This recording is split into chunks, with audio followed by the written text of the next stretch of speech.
I don't care about Aaron Judge with the home run derby. That's a situation I'll worry about in late June. Listen, they need Judge. Stanton's not going to do it either.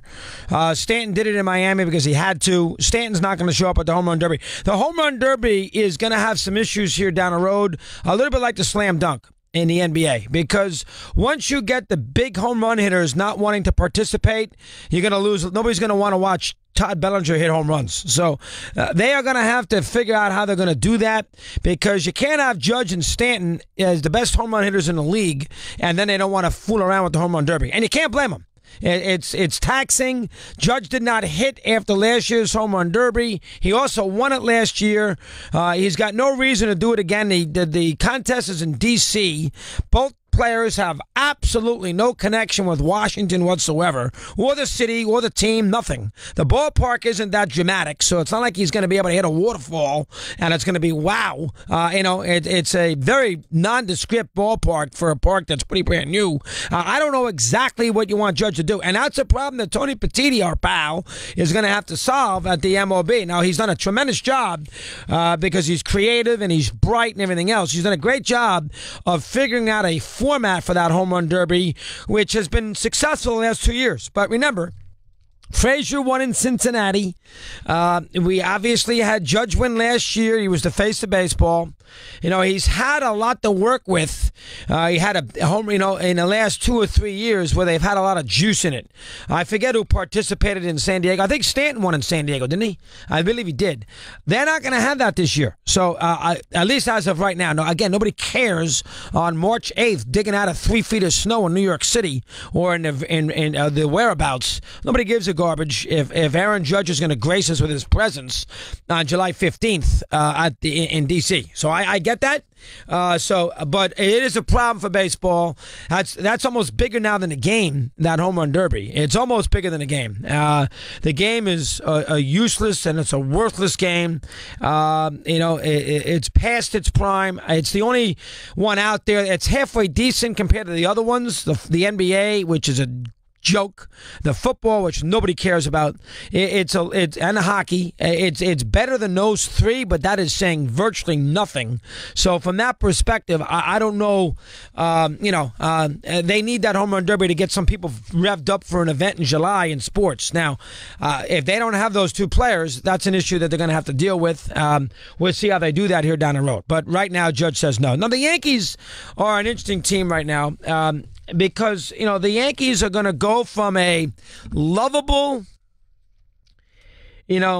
surprise, breath of fresh air kind of team to the, almost unbearable, unthinkable, hateable Yankees again in a span of 5 months.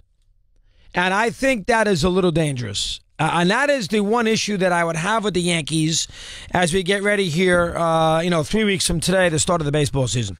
I mean, all eyes are going to be on them. I picked them to win the pennant. Going in, I don't know how you don't. I mean, they almost won a pennant last year, and they added Stanton. I mean, how do you not pick them to win it this year? I know a lot of things broke right last year, but remember, last year they didn't win a division, and they had to play a wild card game and then play the Indians. So, I mean, this year, if they win the division, they get a little easier to run. Keep that in mind. Don't play the one-game shootout, and then they play the worst team left standing. So, from that perspective, and that's the wild card team, which would, probably be the Red Sox. It won't be the Indians, and it won't be Houston. So from that perspective, you would Red Sox or Angels, whoever the Red Sox advance by. So the point of the matter is the Yankees, although a bullseye on their back, I don't know how you can't pick the Yankees to win it all when they almost did last year. They came within an inch, a millimeter, with the ball that Frazier hit in the 7th inning of game number 6, down 1-0, or maybe a game was scoreless, or whatever it was 1-0 or scoreless late in the game. He would either tied the game or whatever. It was a huge at bat. He almost hit it out. Springer made a nice catch out in left center against Verlander. He almost hit the ball out of the ballpark. And if he did, the Yankees would have won in 6 games. So now they bring Stanton to the mix. But the one thing I would beware with the Yankees, and I'll be on this theme, and I'll probably have this a lot throughout the season because I want to be anti-Yankee. So I'll probably go with this a lot, is the Yankees, the expectation level. Everybody thinks they're going to win. that puts a different kind of price tag on it. It puts more pressure on the team. They do have a lot of young players. I mean, Di Gregorius is a young player. Now, he dealt with following Jeter, so he's dealt with some pressure, but he's a young player. Obviously, Sanchez, young player. Judge, young player. Hicks, a young player. Bird, a young player. Severino, a young pitcher. I mean, they got a lot of young players on their team. That's the first thing. They got a young manager. No, I know he's got a history of baseball in his bones with his grandfather and his father, his brother, and he's got ESPN, but he's never been through the war of a big scenario. We haven't seen him be annoyed after a bad loss. We haven't seen him second guess left and right by the fan base and the media, and we haven't seen Stanton in that same boat, a 1 for 12 in a series with the Red Sox with a boat full of people left on base and 11 strikeouts. So the Yankees are going to be in a different set of circumstances, and the Yankees this year are going to be in the deep end of the pool. And that is the one thing I believe that you have if you want to look at the Yankees and question whether they think, they're the best team in the American League. They don't have dominant starting pitching. They have good starting pitching. But, Severino was wonderful last year, not so good in the postseason. Tanaka, he won't make his 30-something starts. He's almost a better postseason pitcher than he is a regular season pitcher. He's a pretty good starter. He's not an ace. He's a 1A, maybe a 2. He's not a 1. The Yankees actually don't have a 1. And make a long story short, if you look at the teams in the American League, the Indians have Kluber, the Red Sox have Sale, the Astros have Verlander or Keuchel, take your pick. The Nationals have Scherzer. The Cubs don't have a 1 necessarily, but they do have Lester sitting there. The Dodgers have Kershaw. The Giants have Bumgarner. I mean, the Yankees, out of all the great teams that are sitting there in baseball, that's 4 in the American League. We're going to eliminate that 5th team at the moment, and that is 3 in the National League. They have the worst ace. Make a long story short. You wouldn't take Tanaka over Scherzer or Severino. Yeah, you wouldn't take either one of those two guys over Scherzer or Strasburg. You would not take him over Kershaw, either one of them, even though Kershaw's spotty in the postseason. You would not take him over Bumgarner. You would not take him over Sale. You would not take him over Verlander. So the Yankees don't have the unbelievable starting pitching. That is number 1 that I think you got to keep an eye on.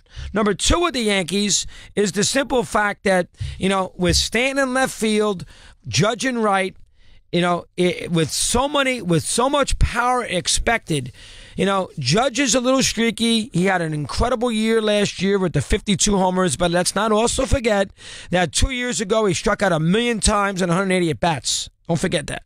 And he hit 150. So he's really only got 1 year under his belt. Now, there's no reason to think he won't be good, but will he be 52 homer good? How about 25, 28 homers? Is that fair to think that maybe the home run total, you would think it would go up with Stanton sitting there, but maybe it doesn't. Maybe he tries too hard to match Stanton. Who knows? Maybe we put, and maybe he's going to lead off occasionally against lefties, which as a result of that, you would be pitching around. You don't want to give up that first inning home run. You pitch a little more carefully. So that's one thing. The other thing is about the Yankees. How about Stanton? Do we know that Stanton's this good? He had an incredible 2016 or 17. Nobody's going to argue that. 59 homers, the MVP, the whole bit. As good a year as you possibly can have. But are we now convinced that he is this good for the rest of his life now? That this is the Giancarlo Stanton that we're going to see from here to kingdom come?